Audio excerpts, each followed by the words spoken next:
Major infrastructure projects can literally transform life in a city or a province. But for too many years now, it seemed that if we can get shovels in the ground, nothing gets completed as promised. The O-Train Ottawa LRT, for instance, certainly the Eglinton Crosstown in the provincial capital, and you could broaden that to include refurbishing nuclear or the widening of the 400 highway to Sudbury. Why is that? And given what's on the docket, how can we do better? Let's ask.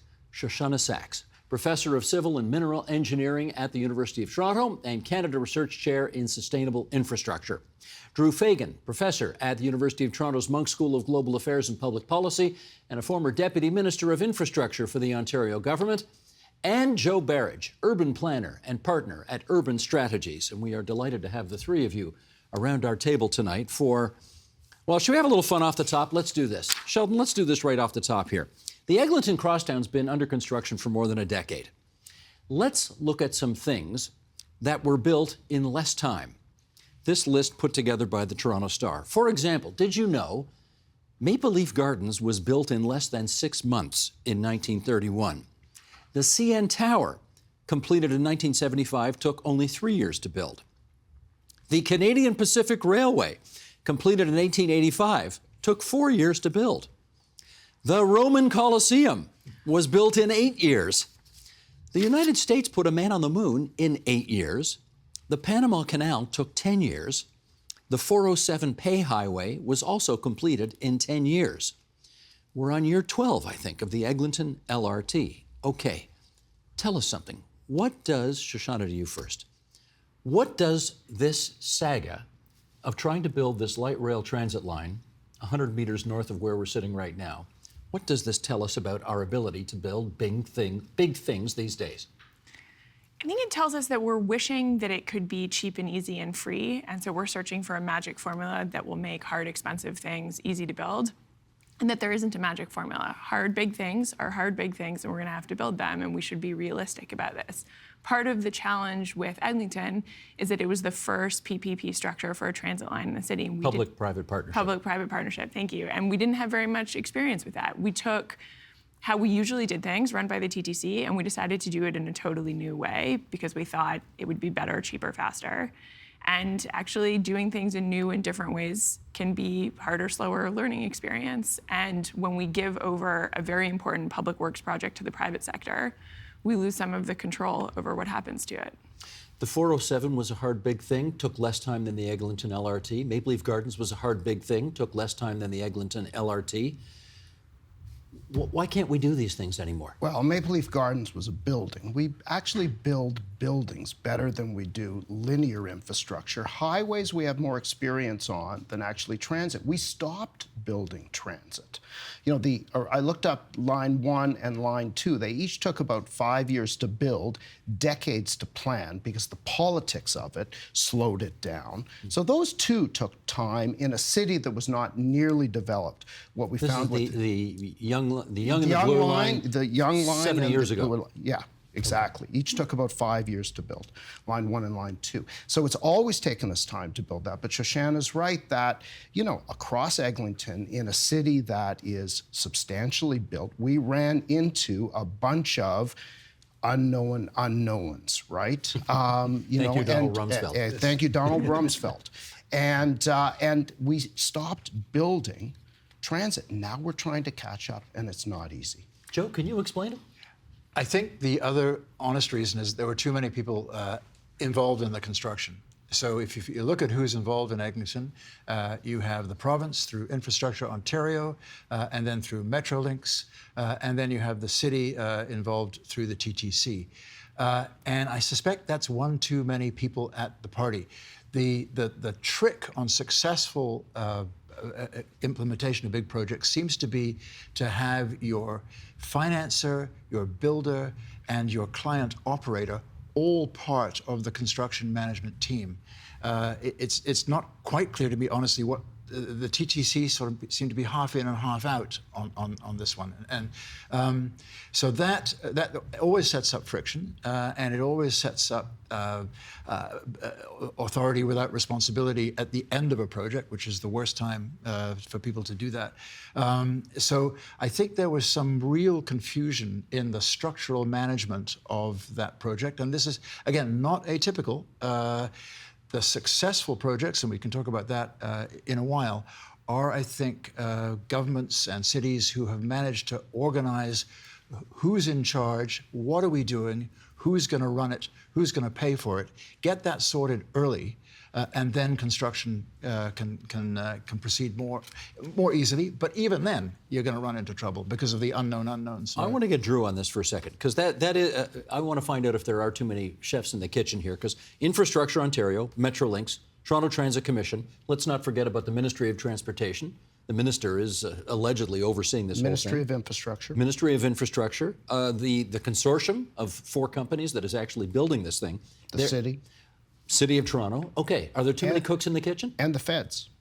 The feds feds are put money in, too. largely a funder. They're a silent partner on this project. They will increasingly not become a silent partner because they have a much bigger budget to spend on infrastructure, and they expect to have a bigger say. So we have a very complicated governance, both horizontally in terms of many players within each order of government and vertically among the orders of government. That theoretically should lead to better decisions. It often leads actually to worse. And the other challenge is, if we compare ourselves to other countries, Australia, New Zealand, who are facing the same challenge with regard to building out infrastructure after decades of not doing it, the balance between good politics and good policy is different.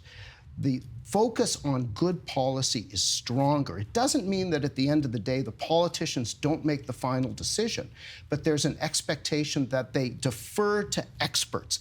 And if at the end of the day, they decide that they want to take their own advice and go with a project that may not fit the parameters in terms of cost-benefit analysis of the experts, they have to face public studies that say otherwise. Here, actually, the process is a little too private and the balance isn't quite right.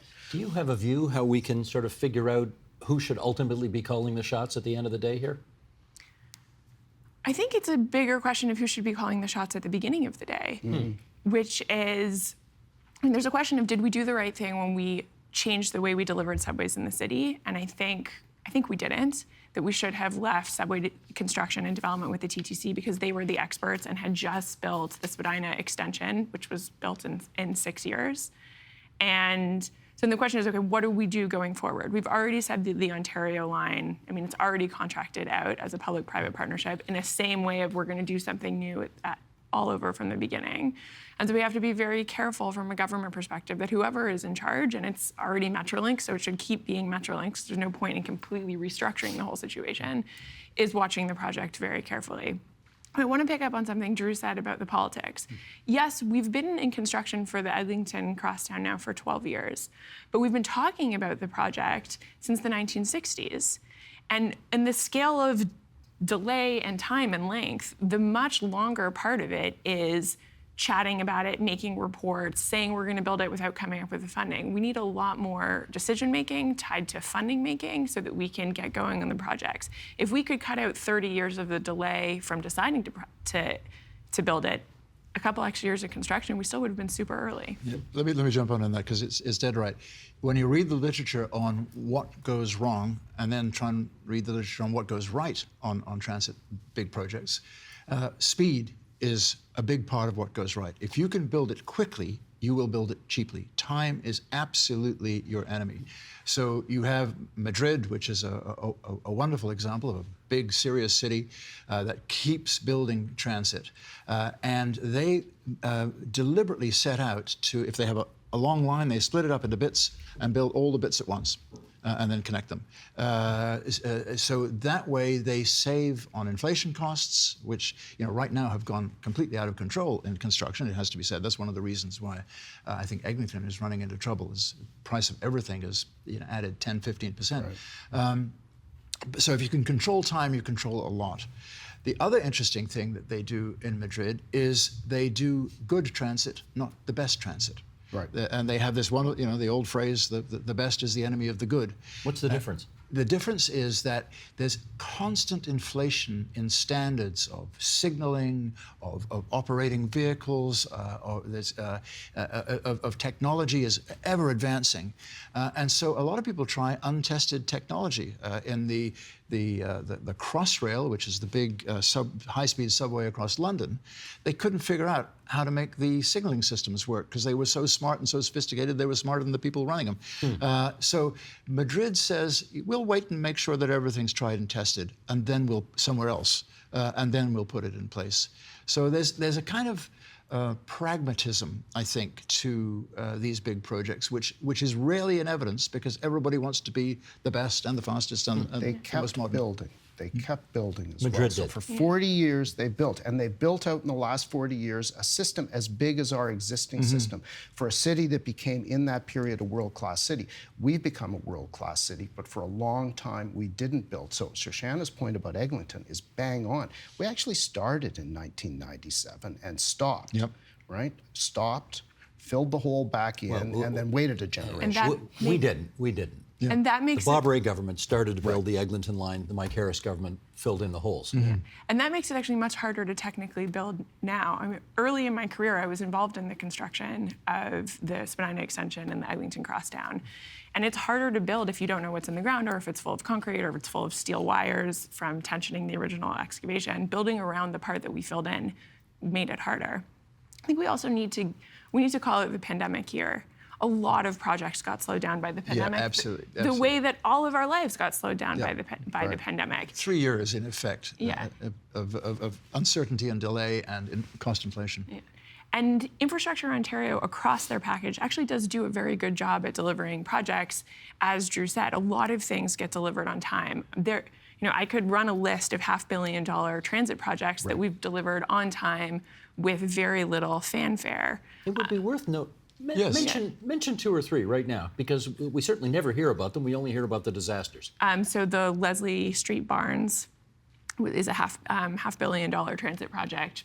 It was delivered in a couple years, and you probably know absolutely nothing about it. I've never heard of it. Yeah. What's the Leslie Street Barns? It's a storage yard for managing and working with transit vehicles, which is an absolutely critical Not part of unimportant, really. of running a transit system, and absolutely was 100% needed. There's the East Side Rail Yard, also a $500 million project. The Toronto-York Spadina extension was not a perfect project, but it was $3 billion, and it was delivered in 6 years. Let me give you, I think that completely unsung is GO expansion. Right. GO expansion is happening to your hometown wonderfully and beyond to Niagara Falls, and they are tripling the track and they're electrifying the track. And this is being done with a very sophisticated public-private partnership. They've actually brought in Deutsche Bahn, the German railroad company, to help manage and operate the system. And the key thing they have done there is that they have Deutsche Bahn as the operator of the system, helping plan the construction of the system that they're going to operate, which is, again, a mistake on Eglinton, which we didn't really do. Those projects are going fantastically well. So they're unsung.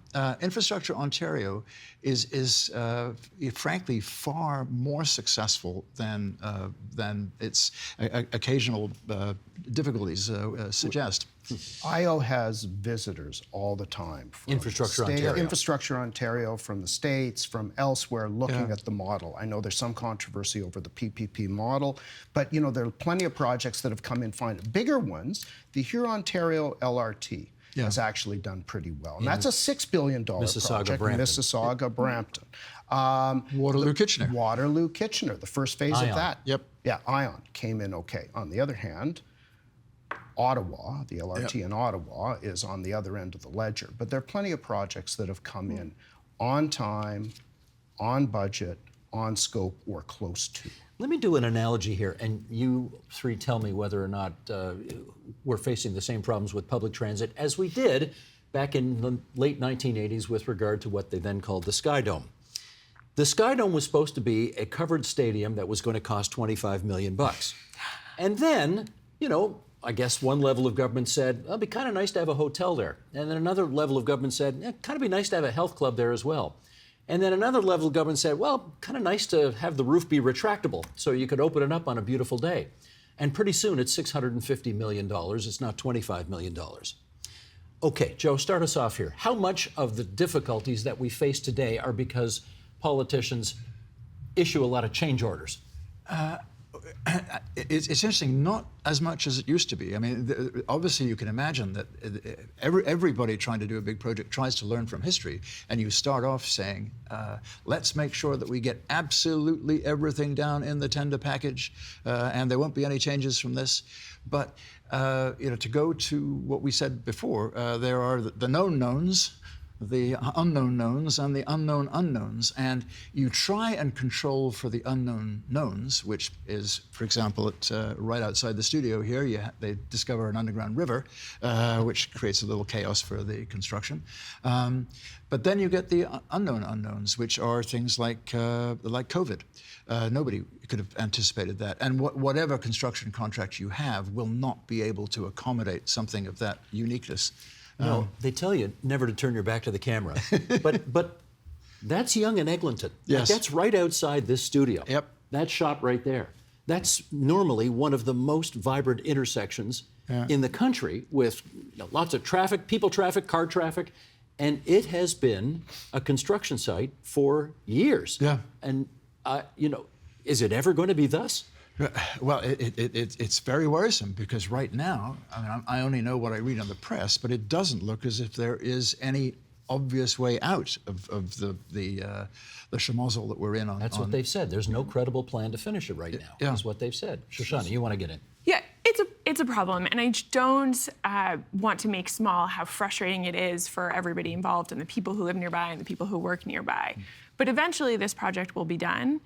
And you don't know when, though, do you? I have absolutely no idea when. Nobody knows. And I think they should be a lot more forthcoming about what's going on. I mean, it's not a good look that the only things we know in the public are because part of the construction team broke their contract to talk to the press, right? That implies things are going very wrong with the relationship. Yes. Yeah. And also implies that the government is not being forthcoming with the populace about what's going on. Well, and the consortium is suing Metrolinx right now, which is also not a good look. Yeah, it's bad. But there's no way to build big projects that are not disruptive. And part of what makes projects slower now is our tolerance for disruption is much, much lower. So you talked about the construction of the original Yonge line. If you look at pictures of what the Yonge construction looked like half a century ago, it's a level of disruption we would not tolerate. The street is completely open. It was built in an open trench a few meters below the surface. That is a much easier way to build than tunneling very deep. And part of the reason we tunnel deep, and this picture doesn't show it, but you keep the streets open and you keep the utilities going. In one of the subway stations I helped build, one of the work I did was I planned the utility relocations. And the number of time you take the water and move it to this side, and then you move it to this side, that's time and money and effort. But we no longer tolerate that the water be turned off or that the street is closed. And I think as a society, we say that is what we want. We want to minimize disruption. But when we minimize disruption, we make it longer, we make it more expensive, and we make the cheaper, more disruptive ways of building off the table. Which station? So I worked on Keele and Caledonia on the Eglinton Crosstown, and I worked on Metropolitan Station and York University Station on the York University Extension. Right. Cool. And can you tell us how it's possible? I mean, you've been there at Queen's Park, you've been in those meetings. How is it possible that you could work on a project for 12 years and then have people come out who are affiliated with the project saying, we actually have no credible plan to finish this thing that we've been working on for more than a decade? It is extraordinary, in part because the players in the private sector responsible for the project are among the best in the country, the biggest and the most experienced in the country. So, but I do want to go back to one point you made, Steve, off the top, which was the Sky Dome example, right? And the degree to which a building, increased in price. The other point you could make about the Sky Dome is, did we build the right kind of project from the start? Was there the foresight that said, right around the time the Sky Dome was built, they built a new stadium in Baltimore, which was actually the new look. The Sky Dome is the last of the 1970s style stadiums, but with a roof, right, or a retractable roof. I'm not sure we built the right thing, even in a. When the weather's crappy, Drew, you appreciate having the roof. Right, exactly. Oh, fair enough. But the point about infrastructure is its life is long. government lives are short. So it's often the case, even if you're at the cabinet table and you believe that your numbers are right, and you believe that the scope is right and the timing is right, that 3 or 4 years later, somebody else is in charge, and you come back for a change. And the truth is the two don't line up, which goes back to the point of the balance between politics and policy and having more independent players have a voice with regard to speaking truth to power. But can you tell me, I've heard Doug Ford say on numerous occasions now, hey, the Eglinton LRT's not ready, don't look at us. We didn't let this contract in the first place. This was the previous government. Yeah. I mean, he's been premier for 5 years. Is that an excuse that still holds water? So he's been in power for 5 years. The Wynne government was in power for 5 years, right? So he's in charge. And yes, there's plenty of fault to go along, including those unknown unknowns, right? Nobody could have made this perfect. But he's as accountable now as anybody else. And it's unfair to look back at the others and sort of point fingers. He's the one pointing fingers. Now, the other point is in that balance between politics and policy, you see a heavy hand of the political level in terms of trying to quiet the controversy from minister's office towards those agencies who are actually trying to get things done. Even now, 12 years in, the balance isn't perfect by any means. How much, Joe, pick up on this if you would, how much of the problem is more logistical than political in as much as do we have enough skilled trade workers who can build these things, et cetera? I mean, I actually do think that obviously people are fascinated by the political oversight of this and endlessly searching for the villain. I think the logistical issues are of an order. There aren't that many construction companies that can actually do this kind of work. There aren't that many tunnel boring machines, that you can actually call on site that quickly. And I think that we have we're very reliant in this country still on European expertise, particularly Spanish and German, other construction countries who have got a bit more technology and a bit more skill than we have. It's part of the reason for this is because we have this terrible stop and start of building big projects. If we were able to just add a mile each year, a kilometer of this, a kilometer of that to the LRT, to the subway, we would keep that skilled crew knowledgeable, and we would be able to cost things better. But if we have to pick up a new team every time and play a new game on a new pitch, which is really what we're doing each time, it's not surprising that it goes wrong. So if you like, if mega political oversight is at fault, it's for not having a continuous, fluid extension of the system. This is where GO, Infrastructure Ontario Running GO, has got it right. They are basically adding kilometer after kilometer after kilometer to the GO system.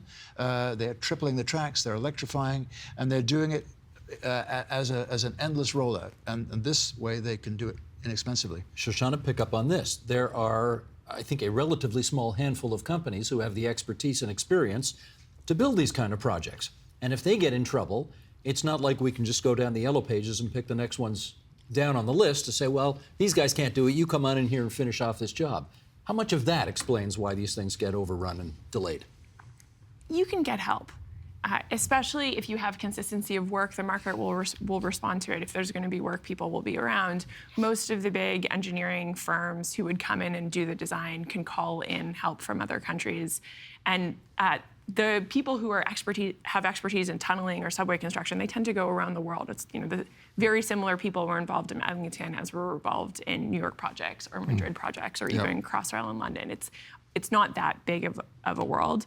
So they could get help if they want it. I think where the pinch is coming is more in the people who are physically building the stations with their hands.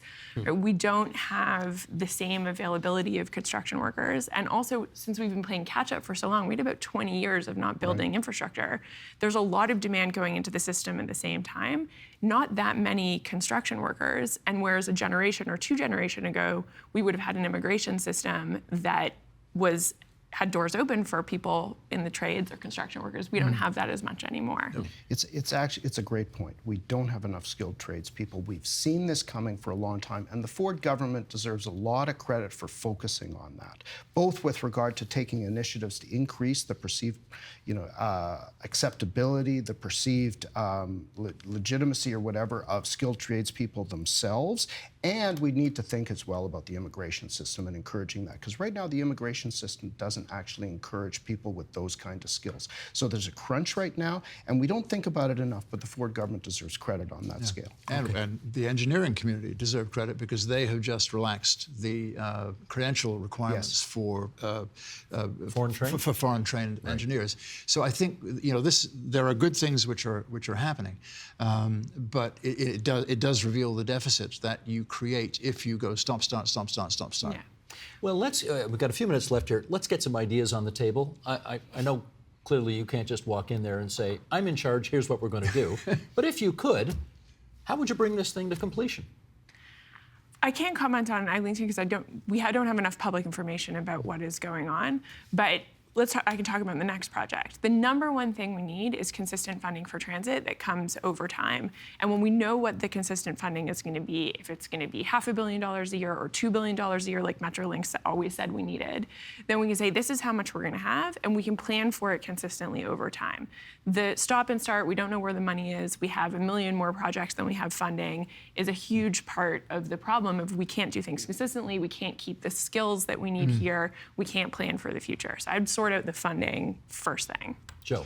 Second thing, I would absolutely insist that the operator of the transit system be part of the construction management team. So that you don't have an outside user of this system complaining that it isn't the way that they want it to be. They should have been inside the tent right from the beginning and be part of managing the construction so it comes out the way they want it. So in other words, the Toronto Transit Commission should have been there on day one in the inside. Or potentially bigger picture, but for others to decide. It could be that the days of the Toronto Transit Commission are over. I can't disagree with that more. No. I mean, the city is broke, totally broke. The city cannot afford to run a transit system of this sophistication, I suspect. I can't disagree with that more. That's a different show. Okay, we'll come back and talk about that. Okay, what can we do now? Get the politics and the policy in the right place right from the start so you don't have original sin at the beginning. That's point number one. The other thing with regard to transit, which I think is going to be done better on the Ontario line, and we can see that starting, is we're going to be thinking more three-dimensionally in terms of the benefit of transit-oriented communities, thinking more about the housing and the services that should be focused in at Nubs at those stations. We didn't even do enough of that on Eglinton. I think we will on the Ontario line. We gave up a lot of it on Eglinton. It was in some of the plans at the beginning that was dropped. I think one thing that we do criminally is we forget what we used to be good at. Toronto and Ontario were world leaders in transit-oriented development in the 60s, 70s, and 80s. Bill Davis was Transit Man of the Year in the 1970s. Yeah. And right here, this building being the testament to that, right? Exactly. Yeah, this building is built near a new transit station. It gives destinations and activity to the transit. That was done on purpose all the way up and down Yonge. We were world leaders in that, or certainly North American leaders. A lot of what we need to remember is just what we used to be good at. Well, that's an idea. We did build the Royal Ontario Museum, the Art Gallery of Ontario, the Science Centre. I mean, Ontario Place, these were things we knew how to build. Most of them still stand the test of time today. Can we learn anything from that to apply to today? It's interesting to go back to that period because that's still perceived as the golden age of infrastructure developments, when modern Canada, modern Ontario truly was built. We're spending as much now as we were then in real terms. For the first time since then, the fundamental point is I think it's fairly accepted that we're not getting as much value out of it now as we did then. It's a lot more challenging now than it was then. I'm going to order the three of you to leave the studio, go out to Yonge and Eglinton, and just sort of give them a pep talk to finish it up, okay? Will do. Is that how we can finish this off? That's Drew Fagan from the Munk School of Global Affairs and Public Policy at the U of T, and on the other side of the table, Shoshana Sachs from the University of Toronto as well. She, the professor of civil and mineral engineering there, and Joe Barrage, the urban planner from Urban Strategies. Great discussion, everybody. Thanks for coming in at TVO Today. Thank you.